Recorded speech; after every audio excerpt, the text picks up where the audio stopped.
الحمد لله نحمده ونستعينه ونستغفره ونعوذ بالله من شرور أنفسنا ومن سيئات أعمالنا من يهده الله فلا مضل له ومن يضلل فلا هادي له وأشهد أن لا إله إلا الله وحده لا شريك له وأشهد أن محمدًا عبده ورسوله أما بعد فإن خير الحديث كتاب الله وخير الهدي هدي محمد صلى الله عليه وسلم وشر الأمور محدثاتها وكل محدثة بدعة وكل بدعة ضلالة وكل ضلالة في النار. أعوذ بالله السميع العليم من الشيطان الرجيم من همزه ونفخه ونفثه. يا أيها الذين آمنوا اتقوا الله حق تقاته ولا تموتن إلا وأنتم مسلمون. يا أيها الناس اتقوا ربكم الذي خلقكم من نفس واحدة وخلق منها زوجها وبث منهما رجالا كثيرا ونساء واتقوا الله الذي تساءلون به والأرحام إن الله كان عليكم رقيبا. يا أيها الذين آمنوا اتقوا الله وقولوا قولا سديدا يصلح لكم أعمالكم ويغفر لكم ذنوبكم ومن يطع الله ورسوله فقد فاز فوزا عظيما. اللهم صل على محمد وعلى آل محمد كما صليت على إبراهيم وعلى آل إبراهيم إنك حميد مجيد. اللهم بارك على محمد وعلى آل محمد كما باركت على إبراهيم وعلى آل إبراهيم إنك حميد مجيد. ولا تهنوا ولا تحزنوا وأنتم الأعلون إن كنتم مؤمنين. إن يمسسكم قرح فقد مس القوم قرح مثله وتلك الأيام نداولها بين الناس وليعلم الله الذين آمنوا ويتخذ منكم شهداء والله لا يحب الظالمين. وليمحص الله الذين آمنوا ويمحق الكافرين. أم حسبتم أن تدخلوا الجنة ولما يعلم الله الذين جاهدوا منكم ويعلم الصابرين. اللہ تبارک و تعالیٰ نے اس دنیا کو اپنے بندوں کے لیے دار الامتحان بنایا ہے. یہیں پر آزما کر آخرت میں اللہ رب العالمین نے انعام دینا ہے، اور جو اس آزمائش میں ناکام رہے ان کو وہیں پر اس کی سزا ملے گی. اس وقت دنیا کے حالات اور خاص طور پر مسلمانوں کی بے بسی اور رسوائی، ہر مسلمان اس کا رونا روتا ہے، اور ہر مسلمان کو اس بارے میں بڑی تشویش ہے. یہاں تک کہ کچھ لوگ اللہ رب العالمین کے بارے میں بدگمانی پر اتر آئے ہیں والعیاذ باللہ، کہ اللہ تعالیٰ اپنے بندوں کی مدد کیوں نہیں کرتا، اللہ رب العالمین اپنے گھر بیت المقدس کے دفاع کے لیے ابابیل کا لشکر کیوں نہیں بھیجتا، اللہ تعالیٰ دنیا بھر سے اللہ کی طرف اٹھائے جانے والے ہاتھوں کو کیوں نہیں دیکھتا اور ان لوگوں کی دعاؤں کو کیوں قبول نہیں کرتا؟ یہ سارے سوالات کسی کے ذہن میں آتے ہیں تو کسی کی زبان پر آتے ہیں، اور ایک مسلمان جس کا عقیدہ اپنے رب پر پختہ ہو، پکا ایمان رکھنے والا ہو، وہ ان تمام حالات کو دیکھ کر وہ جو سبب ہے، جو وجہ ہے، وہ یہ نہیں ٹھہراتا کہ اللہ رب العالمین ایسا کیوں نہیں کرتا، وہ وجہ اپنے اندر تلاش کرتا ہے، وہ وجہ مسلمانوں کے رویے کے اندر دیکھتا ہے، اور اس کو اس بات کا احساس ہوتا ہے کہ کمی ہمارے اندر ہے۔ اللہ تعالیٰ کے ہاں قبولیت میں دیر نہیں، اللہ رب العالمین کو اپنے بندوں کی مدد میں کوئی دیر نہیں، اصل اللہ رب العالمین کے بندے بننے میں ہم سے کوتاہی ہو رہی ہے۔ اللہ رب العالمین نے ایسے واقعات پر اہل ایمان کو بڑی تسلی دی ہے۔ غزوہ احد میں جہاں اللہ کے نبی صلی اللہ علیہ وسلم خود بنفس نفیس موجود ہیں، آپ صلی اللہ علیہ وسلم پر اور اسلام پر جان نچاور کرنے والے پکے اور مخلص مومن موجود ہیں، اور کفار جن کو اللہ رب العالمین نے وقتی طور پر مسلمانوں پر غلبہ دیا اور مسلمان شکست خوردہ ہو کر پریشانی کے عالم میں تھے، لوگوں کے ذہنوں میں سوالات اٹھنا شروع ہو گئے، منافقین پروپیگنڈا کر رہے تھے کہ کہاں گیا وہ وعدہ جو اس نبی نے ہم سے کیا تھا۔ غزوہ احزاب کے موقع پر بھی وہ یہی کہتے تھے،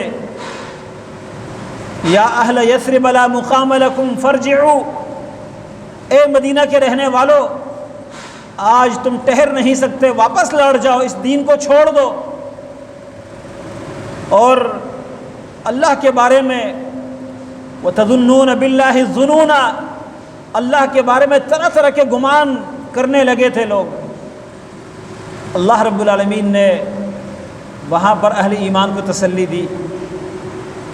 اللہ تعالیٰ کا ارشاد ہے وَلَا تَهِنُوا وَلَا تَحْزَنُوا، سستی نہ دکھاؤ، غمگین نہ ہو، وَأَنْتُمُ الْأَعْلَوْنَ، اور تم ہی غالب رہو گے، غلبہ، کامیابی، فتح تمہاری ہے، ان کنتم مؤمنین، لیکن اس شرط کو پورا کرنا پڑے گا۔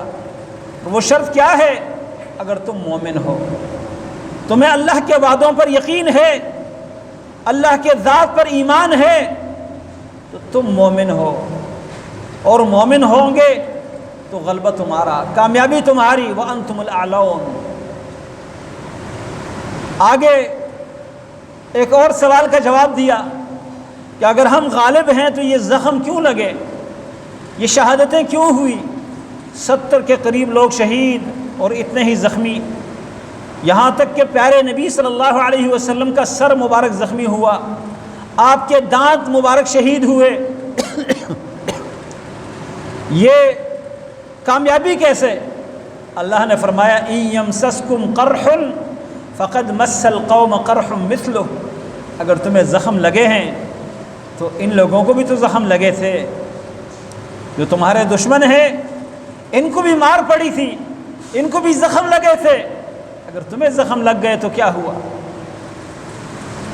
اس کے بعد اللہ نے فرمایا وَتِلْكَ الْأَيَّامُ نُدَاوِلُهَا بَيْنَ النَّاسِ، یہ تو دن رات ہیں جو ہم لوگوں کے درمیان گماتے ہیں، بدلتے ہیں، الٹتے ہیں، کبھی یہ اوپر وہ نیچے، کبھی وہ اوپر یہ نیچے، یہ دنوں کے بدلنے کے ساتھ حالات بدل جاتے ہیں۔ لیکن اس کی اصل حکمت کیا ہے؟ اللہ رب العالمین نے فرمایا اصل حکمت اس کے اندر یہ ہے، فرمایا وَلِيَعْلَمَ اللَّهُ الَّذِينَ آمَنُوا، اللہ تعالیٰ ایمان والوں کو واضح کرنا چاہتا ہے، ان کے دلوں کا امتحان لے کے ان کو ظاہر کرنا چاہتا ہے کہ کون ہے مومن۔ اور آگے ایک اور حکمت اللہ نے بیان فرمائی ہے، فرمایا وَيَتَّخِذَ مِنْكُمْ شُهَدَاءَ، تم میں سے کچھ لوگوں کو اللہ نے شہادت کا مرتبہ دینا ہوتا ہے۔ یہ شہادت ایسی نہیں ملتی، اس شہادت کے مرتبے پر فائز کرنے کے لیے اللہ تعالیٰ بعض بندوں کا انتخاب کرنا چاہتا ہے، اور اس انتخاب کے آڑ میں زخمی ہو جاتے ہیں، شہید ہو جاتے ہیں، زخم لگ جاتے ہیں۔ اور آگے فرمایا واللہ لا يحب الظالمین، اللہ تعالیٰ ظالموں کو پسند نہیں کرتا۔ یہ نہ سمجھنا کہ کافر غالب آ گئے، کافر کو یہاں مضبوطی مل گئی، شاید یہ اللہ کو پسند ہے اور مسلمان اللہ کو ناپسند ہے، ایسا نہیں ہے۔ اس کی مثال دنیا میں ماں بچے سے بڑی محبت کرتی ہے، بہت لاڈ دیتی ہے بچے کو، لیکن وہی بچہ جب نافرمانی پر اتر آتا ہے، سرکشی پر اتر آتا ہے، تو ماں کیا کرتی ہے؟ جوتا اٹھا کے اس بچے کو مارتی ہے۔ اس کا مطلب یہ نہیں کہ ماں کو جوتا پسند ہے اور بچہ پسند نہیں، ماں پسند اسی بچے کو کرتی ہے، ماں کی محبت اسی بچے سے ہے، جوتے سے نہیں۔ لیکن جوتے کو اللہ نے بطور سزا اور بطور تنبیہ اس بچے کے لیے استعمال کروایا، بچے کے لیے ماں نے اس جوتے کو استعمال کیا۔ اللہ رب العالمین بسا اوقات اپنے دشمنوں کو مسلمانوں پر مسلط کر دیتا ہے، اس میں کئی حکمتیں ہوتی ہیں۔ اور آگے اللہ رب العالمین نے ایک اور حکمت بیان فرمائی ہے وَلِيُمَحِّصَ اللَّهُ الَّذِينَ آمَنُوا، اور اللہ تعالیٰ چانٹی کرنا چاہتا ہے، چاننا چاہتا ہے۔ تمحیص کہتے ہیں لوہے کو آگ میں رکھ کر، سونے کو آگ کے اوپر رکھ کر اس کا کچرا اس سے ہٹانا۔ اللہ تعالیٰ مومنوں میں سے کچرا ہٹانا چاہتا ہے، گناہ ہٹانا چاہتا ہے، ان کے اندر جو ان کے دشمن ہیں، آستین کے سانپ ہیں، ان کو اللہ واضح کرنا چاہتا ہے۔ ان آزمائشوں سے بڑی حکمتیں سامنے آتی ہیں۔ اور آگے اللہ رب العالمین نے فرمایا وَيَمْحَقَ الْكَافِرِينَ، اللہ تعالیٰ کافروں کو مٹاتا ہے۔ یہ اللہ کی طرف سے آزمائشیں آتی ہے۔ اس وقت فلسطین پر بہت بڑی آزمائش، بستی کی بستی اجاڑ دی جاتی ہے، ہزاروں کی تعداد میں لوگوں کو قتل کیا جاتا ہے، لوگوں کو زخمی کیا جاتا ہے، بچوں کو، عورتوں کو بھی معاف نہیں کیا جاتا۔ لیکن اللہ تعالیٰ ان کا خون ضائع نہیں کرے گا، ان کو اللہ تعالیٰ شہادت کا اعلیٰ ترین مرتبہ دینا چاہتا ہے۔ اور دوسرے منافق جو اسلام کا نام لیتے ہیں ان کو اللہ تعالیٰ ننگا کرنا چاہتا ہے۔ کتنے ایسے لوگ تھے جو ننگے ہو گئے، وہ فلسطین کے معاملے میں ان کا ایمان کا دعویٰ، ان کا کفار سے نفرت اور دشمنی کا دعویٰ وہ واضح ہو گیا، اور اللہ کی طرف سے یہ ایک قسم کی سزا بھی ہے۔ اتنی تعداد میں مسلمان، سوال یہاں پیدا ہوتا ہے کہ اتنا زیادہ قتل عام ہونے کے بعد بھی کوئی حل نہیں نکل رہا۔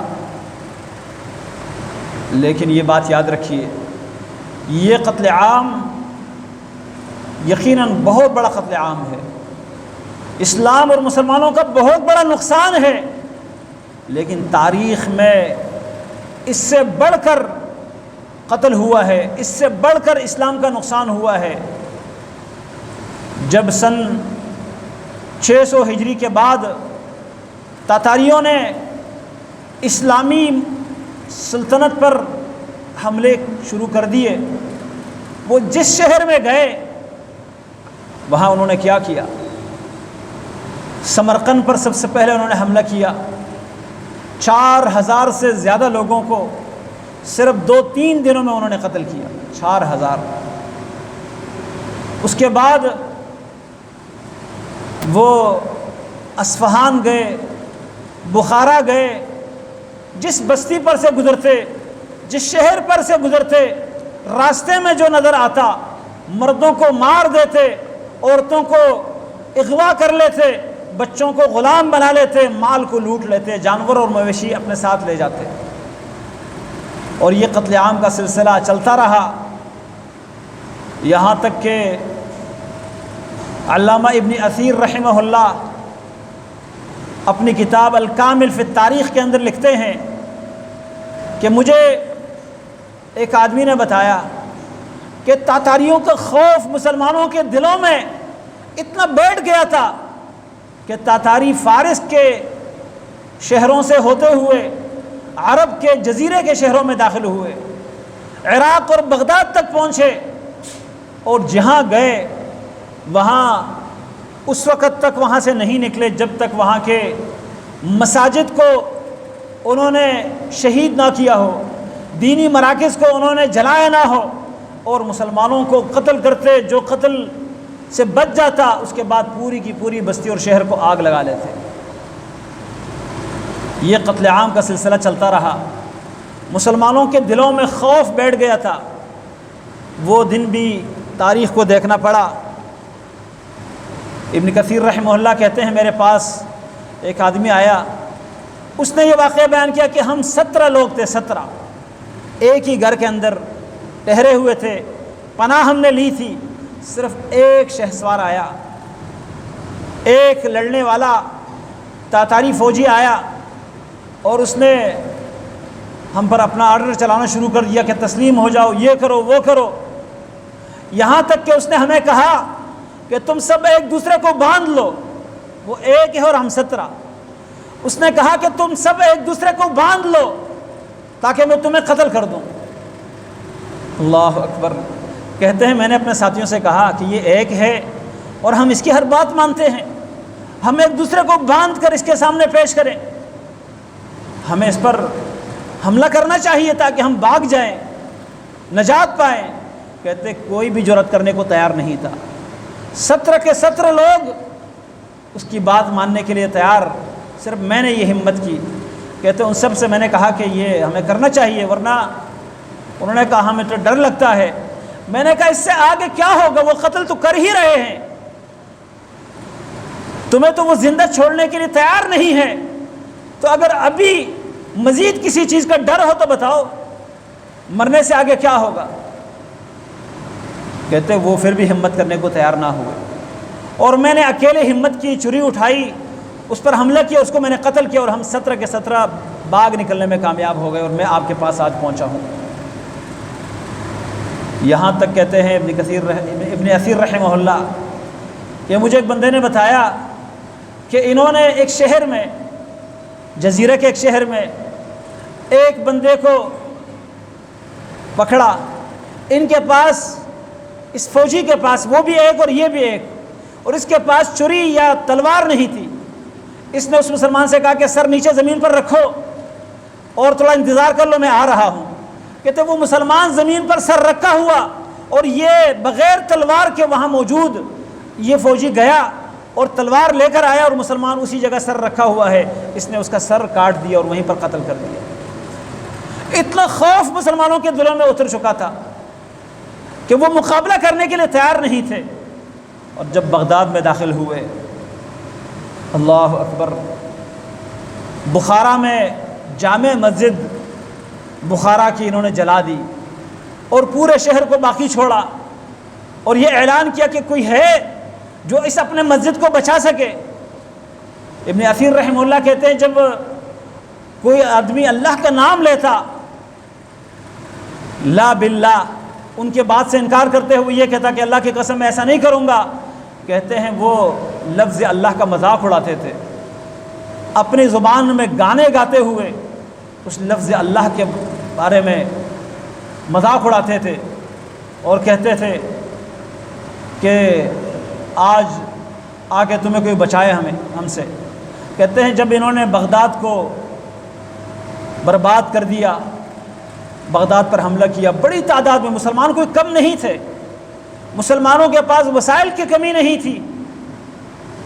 بغداد کا انہوں نے کیا کیا، بڑی بڑی مسجدوں کو جلایا، اس کے اندر ناچ گانے کی محفلیں سجائی اور شراب نوشی کی، اور جو مکتبات تھے، کتابوں کے ذخیرے، کہتے انہوں نے پہلے تو لوگوں کو قتل کیا۔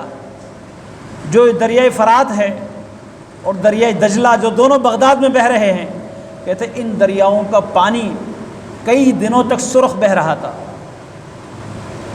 کئی دنوں تک۔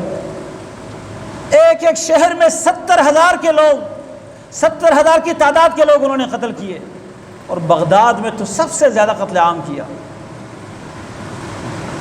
70,000 کوئی معمولی تعداد نہیں ہے، یہ صرف 4 یا 5 دنوں کے اندر۔ اور اس کے بعد کہتے ہیں جب وہ رنگین پانی، سرخ پانی کا بہنا بند ہو گیا، انہوں نے مکتبات جلا دیے۔ ان مکتبات کی راکھ کی وجہ سے اور سیاہی کی وجہ سے کئی دنوں تک وہ پانی بالکل کالا بہہ رہا تھا، دریاؤں کا پانی کالا ہو گیا۔ لوگ سمجھتے تھے کہ اسلام مٹ گیا، مسلمان ختم ہو گئے، مسلمانوں کا ورثہ، اسلامی کتابیں ختم ہو گئی، مسجدیں شہید کر دی گئی، آج کے بعد اسلام ختم ہو جائے گا۔ لیکن اللہ کا دین ختم ہونے کے لیے نہیں آیا، اللہ کا دین پھر بھی باقی رہا، پھر بھی غالب ہوا، پھر بھی اللہ رب العالمین نے اس کو زندہ رکھا، اور وہ تتاری چنگیز خان اور اس کے تمام تر حواری اور فوجی وہ دنیا سے چلے گئے۔ لیکن یہ یاد رکھیے، مسلمانوں پر ایسے حالات کا آنا یہ کوئی انوکھی بات نہیں۔ اللہ رب العالمین اپنے بندوں کو ایسا نہیں چھوڑتا، اللہ تعالیٰ آزمائش، امتحان کے طور پر ایسے حالات مسلط کر دیتا ہے۔ فلسطین کے یہ حالات ہمارے سامنے ہیں، لیکن یہ ہم پوری امت کے لیے امتحان ہے۔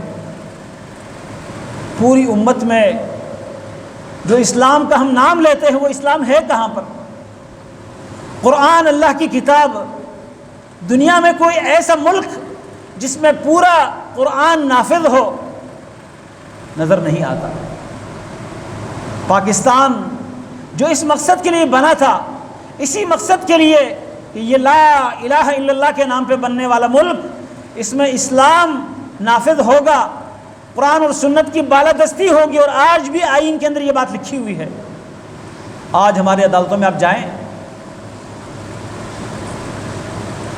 انگریز کے قانون پر، لارڈ میکالے کے قانون پر فیصلے ہوتے ہیں، نام اسلام کا فیصلہ کرنے والا مسلمان، وکیل مسلمان، اور جس کتاب کا حوالہ دے گا لائبریری میں جا کے وہ اسٹڈی کر کے کیس کو مضبوط کرنے کے لیے وہ دلائل پیش کرے گا، اور جج نے جس پر فیصلہ دینا ہے وہ نہ قرآن ہے نہ سنت ہے۔ آج قاتل کو قصاصاً قتل نہیں کیا جاتا، اس کو بری کرنے کے لیے مقتول کے ورثہ پر دباؤ ڈالا جاتا ہے۔ جو مظلوم ہے وہ اپنی شکایت کسی کورٹ میں لے جانے کی ہمت نہیں رکھتا کہ یار کورٹوں میں کیا چکر کاٹتا رہوں گا، اللہ کے حوالے کر دیتا ہوں اپنا معاملہ۔ اور جب معاملات اللہ کے حوالے ہوں گے تو اللہ اس طرح انتقام لے گا۔ بحیثیت قوم اسلام ہمارے اندر کہاں ہے؟ اخلاقی طور پر اتنے گرے گزرے کہ معاملات ہمارے، لین دین ہمارے ایسے ہیں جس سے مسلمان بلکہ غیر مسلم شرما جاتے ہیں ہمارے معاملات کو دیکھ کے۔ 2 نمبری، بددیانتی، جھوٹ، ظلم، مظلوم کو دبائے رکھنا، اور خود اپنے ظلم میں، اپنی بربریت میں آگے بڑھنا۔ جس کے ہاتھ میں جتنا کچھ ہے اس میں وہ ظالم اور اس میں اتنا ہی وہ کرپٹ نظر آ رہا ہے، الا ماشاء اللہ۔ سارے ایسے نہیں ہوں گے، چند ایک ہوں گے جو یہ دنیا کا نظام آباد ہے، جو اللہ رزق دے رہا ہے، جو آسمان سے پتھر نہیں برس رہے، یہ زمین کے اندر زمین کھل کر ہم دنس نہیں رہے، اس کی بھی کوئی وجہ ہے، کچھ لوگ موجود ہیں۔ لیکن اکثریت کو اگر دیکھا جائے تو اس قابل ہے کہ آسمان سے پتھروں کی بارش برس جائے۔ آپ دوسرے ممالک میں دیکھیں، سعودی عرب، قرآن اور سنت کے نام پر اس ملک کی بنیاد رکھی گئی ہے، اور کسی حد تک قرآن کا نظام وہاں موجود ہے۔ قصاصاً قاتل کو قتل کیا جاتا ہے، اور اگر مقتول کے ورثہ دیت پر راضی ہو جائے تو دیت ان کو دلائی جاتی ہے۔ لیکن باقی چور کا ہاتھ، جو مجرم ہے اس کا ہاتھ کہاں کٹتا ہے؟ باقی مظالم، اس کی حق تلفی کہاں ہوتی ہے؟ پوری دنیا میں ہمارے اسلام کے نام پہ فتح ہونے والا افغانستان، وہاں پر بھی ایسا ہی ہے۔ جو طاقتور ہے کسی علاقے میں وہ ملک اور خان ہے، وہ اس علاقے میں اپنی چودراہٹ چلاتا ہے، ہوگا کسی حد تک اسلام، لیکن جب اسلام میرے خلاف کھڑا ہو تو پھر میں اسلام کے ماننے کے لیے تیار نہیں ہوتا۔ انہی لوگوں میں آپ دیکھیے، اگر پردہ ہے تو وہ بھی صرف رواج کے مطابق، بابی اپنے دیور کے ساتھ سفر بھی کرے گی، ماموں اور چچا کے بیٹے سے پردہ نہیں کرے گی، جی یہ رشتہ دار ہے، اور دوسرے معاملات عورت کے اس کے حقوق نہیں دیے جاتے کہ ہمارے علاقے میں نہیں ہے۔ عورت جو ہے وہ بیوہ ہو جائے تو مجبور کیا جاتا ہے کہ اسی گھر میں کسی سے نکاح کرنے، ورنہ آپ کو بیٹھے رہنا پڑے گا۔ یہ کیا ہے؟ ہر حد تک ہم اسلام اپنی مرضی کے مطابق ڈالنے کی کوشش کرتے ہیں، تو اسلام کہاں رہا؟ اسلام جس کا صرف نام رہ گیا ہے، اور نماز روزے تک ہم اسلام سمجھتے ہیں، یا حج اور عمرے کو اسلام کہتے ہیں۔ میرے محترم بھائیوں، جب تک ہم صحیح اسلام کی طرف لوٹ کر نہیں آئیں گے، یہ ذلت اور رسوائی یہ ہمارا مقدر رہے گی۔ رسول اللہ صلی اللہ علیہ وسلم کی وہ حدیث بالکل صادق آتی ہے، آپ نے فرمایا یوشک ان تداعى علیکم الامم کما تداعى الآکلۃ الی قصعتها، قریب ہے وہ دن آئے کہ اقوام، دنیا کی جو کافر اقوام ہے، وہ ایک دوسرے کو تمہارے خلاف تم پر ٹوٹ پڑنے کے لیے دعوت دے، ایک دوسرے کو پکارے کہ آؤ بھائی، آؤ ان کے خلاف، کما تداعى الآکلۃ الی قصعتها، جیسے کھانے والے اپنے پلیٹ پر، اپنے دسترخوان پر دوسروں کو دعوت دیتے، بھائی آؤ آؤ کھا لو، آپ بھی آ جاؤ کھاؤ، ایک دوسرے کو کھانے والے دعوت دیتے ہیں کہ آؤ آپ بھی شریک ہو جاؤ ہمارے ساتھ کھانے میں، اسی طرح دنیا کی اقوام تمہارے خلاف ایک دوسرے کو دعوت دے گی۔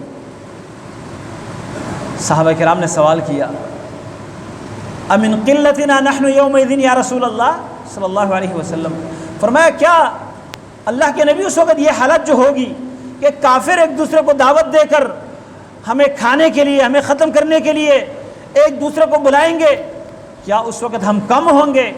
ہماری تعداد کی کمی کی وجہ سے وہ ہم پر ٹوٹ پڑیں گے؟ آپ نے فرمایا نہیں، تم کم نہیں ہوں گے، بل انتم یومئذ کثیر، تم اس دن بہت زیادہ ہوں گے، تعداد 57 ممالک، اربوں کی تعداد میں، لیکن وَلَكِنَّكُمْ غُثَاءٌ كَغُثَاءِ السَّيْلِ، تمہاری حیثیت یہ ہوگی کہ سیلاب کے اوپر سے جو کچرا ہوتا ہے، تم سیلاب کے اوپر بہنے والے نمودار کچرے کی طرح ہوں گے، جو جاگ ہوگی، جاگ، اس جاگ کے ساتھ جو تنکے، جو کچرا ہوگا، جس کے اوپر پاؤں رکھے تو نیچے پانی میں بندہ گھس جاتا ہے، بظاہر نظر آتا ہے کہ یہ خشکی ہے، بظاہر نظر آتا ہے کہ یہ کچھ ہے، کچھ ٹوس ہے، وہ ٹوس نہیں ہوگا۔ اسی طرح بظاہر تم نظر آؤ گے سیلاب کے کچرے کی طرح زیادہ ہوں گے، لیکن تمہارے اندر ٹوس ہونے کا کوئی نام نشان نہیں ہوگا۔ صحابہ کرام نے سوال کیا کہ معاملہ کیوں ایسا ہوگا کہ تعداد ہماری زیادہ ہوگی، پھر بھی کفار ہمیں کھانے اور کاٹنے کے لیے ایک دوسرے کو بلائیں گے، ہم پہ ٹوٹ پڑیں گے، وجہ کیا ہوگی؟ فرمایا تمہارے اندر بیماری آئے گی، وہن کی بیماری، وہن کی بیماری تم میں آئے گی۔ صحابہ کرام نے سوال کیا یہ وہن کیا ہے؟ فرمایا حب الدنیا وکراہیتکم الموت، اور ایک روایت میں وکراہیتکم القتال، دنیا کی محبت، دنیا کی محبت تمہارے دلوں میں گھس جائے گی، اور موت سے نفرت، موت سے نفرت، ایک روایت میں جہاد سے نفرت۔ آج بحیثیت قوم تمام مسلمان ہم جہاد چھوڑ چکے ہیں۔ جہاد جو اللہ تعالیٰ کا ایک فریضہ ہے، مظلوموں کو ظلم سے نجات دینے کا بہترین راستہ ہے، آج کون سا ملک ہے جو اس جہاد کے لیے تیار ہے؟ کون سا ملک ہے جو اپنے افواج کو للہ، اللہ کی رضا کے لیے، صرف ملک کے ٹکڑے کے لیے نہیں، صرف اپنے مفاد کے لیے نہیں، اسلام کے دفاع کے لیے، مسلمانوں کے دفاع کے لیے میدان میں اتارنے کو تیار ہے؟ وہ کون سا ملک ہے؟ کوئی نظر نہیں آتا۔ علماء نے فتوے بھی دے دیے کہ جہاد فرض ہے۔ مظلوموں کی آوازیں سن سن کر ہمارا ضمیر بھی کہتا ہے کہ ان کی مدد کے لیے جہاد فرض ہے۔ قرآن بھی کہتا ہے وَمَا لَكُمْ لَا تُقَاتِلُونَ فِي سَبِيلِ اللَّهِ، تمہیں کیا ہو گیا کہ تم اللہ کے راستے میں لڑتے نہیں۔ وَالْمُسْتَضْعَفِينَ مِنَ الرِّجَالِ وَالنِّسَاءِ وَالْوِلْدَانِ، اور جو کمزور جانے والے ہیں مردوں میں سے، عورتوں میں سے، بچوں میں سے، الَّذِينَ يَقُولُونَ رَبَّنَا أَخْرِجْنَا مِنْ هَذِهِ الْقَرْيَةِ الظَّالِمِ أَهْلُهَا، جو کہتے ہیں اللہ ہمیں اس بستی سے نکال دے جس کے رہنے والے ظالم ہے۔ وَاجْعَل لَّنَا مِن لَّدُنْكَ وَلِيًّا وَاجْعَل لَّنَا مِن لَّدُنْكَ نَصِيرًا، ہمارے لیے اپنے طرف سے کوئی مددگار، اپنے طرف سے کوئی حمایتی بھیج دے۔ یہ وہ پکار کر کہتے ہیں تمہیں کیا ہو گیا کہ نہیں لڑتے؟ ان کی پکار ہمارے کانوں سے ٹکرا رہی ہے۔ ان بچیوں کی چیخیں ہم سن کے پھر بھی ہم پر اثر نہیں ہوتا۔ اسمبلیوں میں بولنے والے بول رہے ہیں، ممبر پر کہنے والے کہہ رہے ہیں، میڈیا پر لکھنے والے، بولنے والے اور دکھانے والے دکھا رہے ہیں، لیکن پھر بھی ہم پر اثر نہیں ہوتا۔ جہاد، قتال، اللہ کے راستے میں لڑنے کے لیے میدان میں آنا، اس کے لیے کوئی ملک اعلان کرنے کو تیار نہیں، اور عوام کی تو بس میں نہیں ہے۔ عوام کی تو بس میں نہیں ہے۔ عوام تو چاہتی ہے کہ ہمارا صدر، ہمارا وزیر اعظم، ہمارا فوجی سپہ سالار اعلان کر دے، وہ فوجی جو باقاعدہ لڑنے کے لیے ان کو رکھا گیا ہے وہ بعد میں جائیں گے، ہم ان سے پہلے ہوں گے۔ مسلمان مرد کیا عورتیں تیار ہیں، یہاں تک عورتیں کہتی ہیں کہ ہمیں وہاں پہنچایا جائے، کچھ نہ ہو تو ہم اپنی قربانی تو پیش کر سکیں، لیکن کہاں ہے بحیثیت امت ہمارے اندر وہ غیرت، ہمارے اندر مسلمانوں کے لیے وہ حمایت، مسلمانوں کے لیے وہ جذبہ، وہ قتال، وہ لڑنے کا عزم جس نے مسلمانوں کو ذلت اور رسوائیوں سے نکالا، ظلم سے نجات دلائی۔ وہ اللہ رب العالمین کا فریضہ ہم چھوڑ چکے ہیں۔ اسلام اور یہ دین سے دوری، اسلام سے دوری، اسلام کا صرف نام ہم استعمال کرتے ہیں۔ اللہ کے رسول صلی اللہ علیہ وسلم نے مسلمانوں کے وہ حالات بھی بتائے ہیں۔ فرمایا جب تم سودی کاروبار کرنے لگو اور کھیتی باڑی کے پیچھے لگ جاؤ اور جہاد کو چھوڑ دو، اس جہاد چھوڑنے کی سزا یہ ہوگی، فرمایا سلط اللہ علیکم ذلہ، تم پر اللہ ذلت مسلط کر دے گا، لا ینزعہ عنکم، یہ ذلت اللہ تعالیٰ تم سے ہٹائے گا نہیں، اتارے گا نہیں، حتی ترجعوا الی دینکم، یہاں تک کہ تم اپنے دین کی طرف لوٹ آؤ۔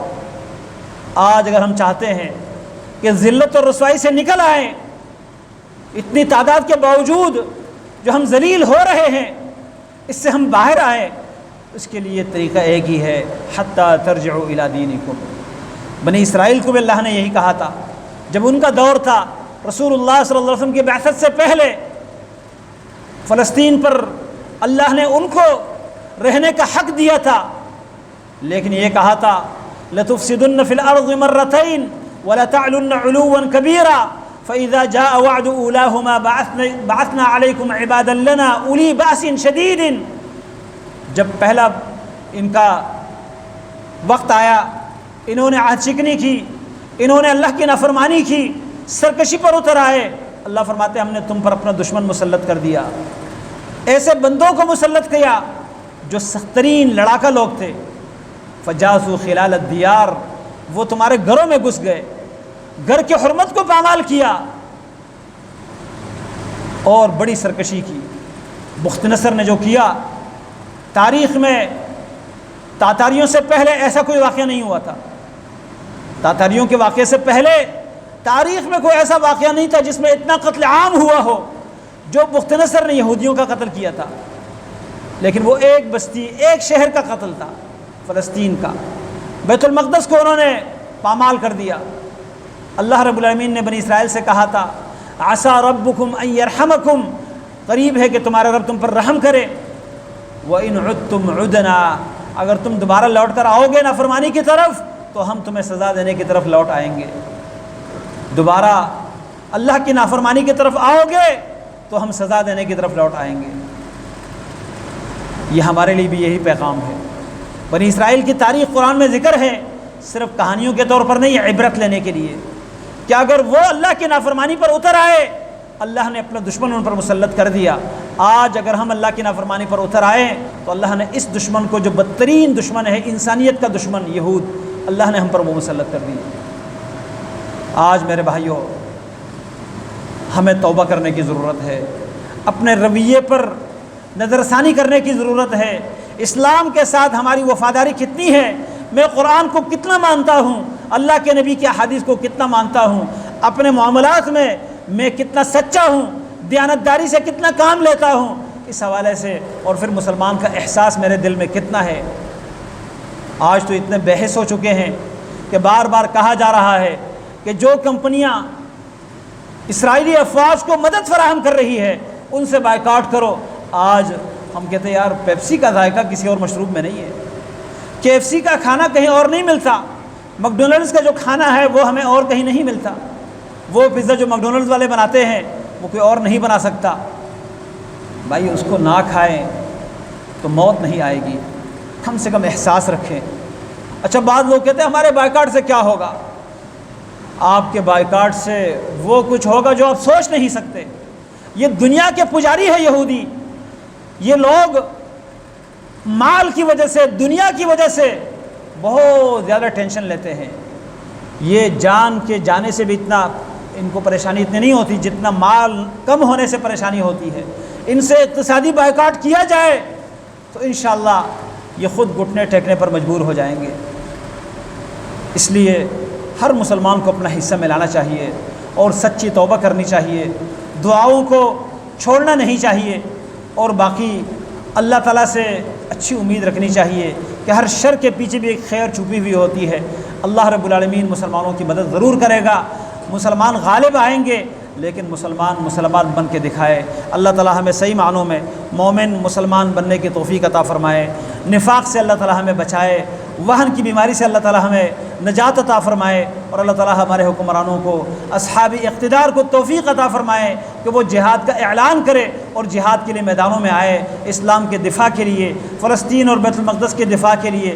اللہ تعالیٰ مسلمانوں کو ایک ہونے اور میدان میں آنے کی توفیق عطا فرمائے۔ اقول قولی ھذا واستغفر اللہ لی ولکم ولسائر المسلمین۔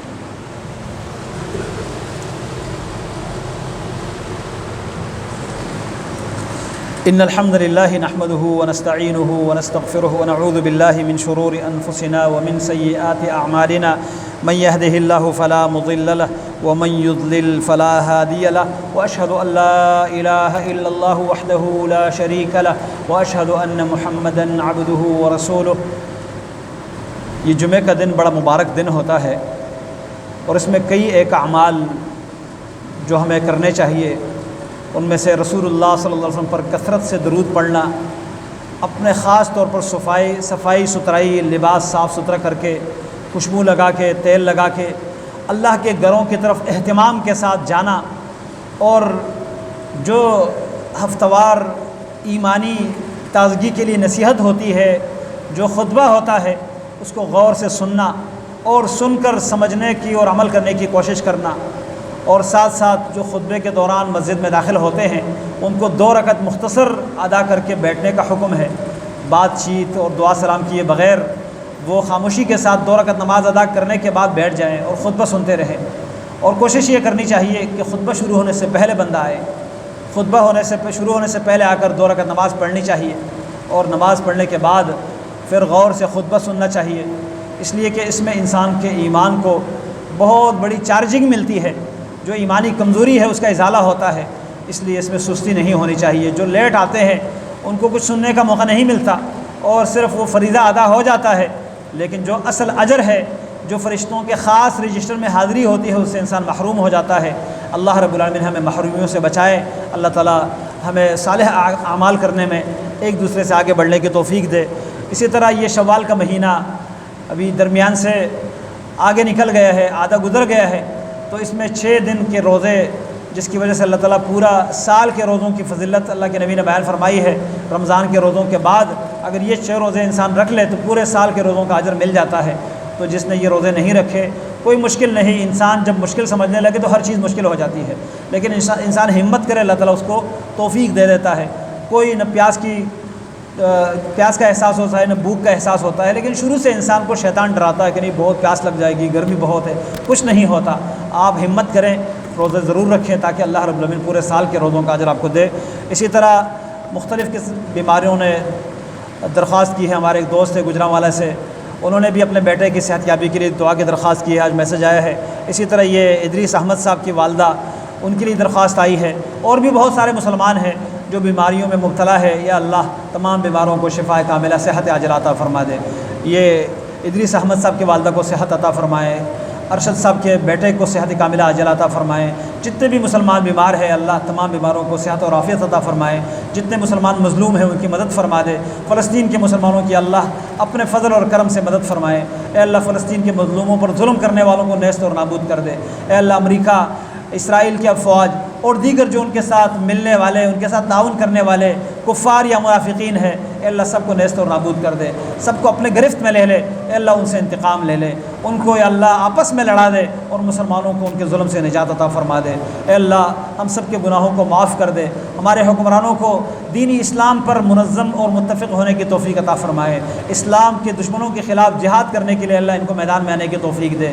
اللہ ہمیں بھی جہاد کی توفیق عطا فرمائے اور مجاہدین کے صفوں میں ہمیں شامل کر دے۔ اے اللہ دنیا میں زندہ رکھے، ایمان پر زندہ رکھے، موت دے تو شہادت کی موت تیرے رضا کے ساتھ، جب تو ہم سے راضی ہو ایسی حالت میں ہمیں موت دے۔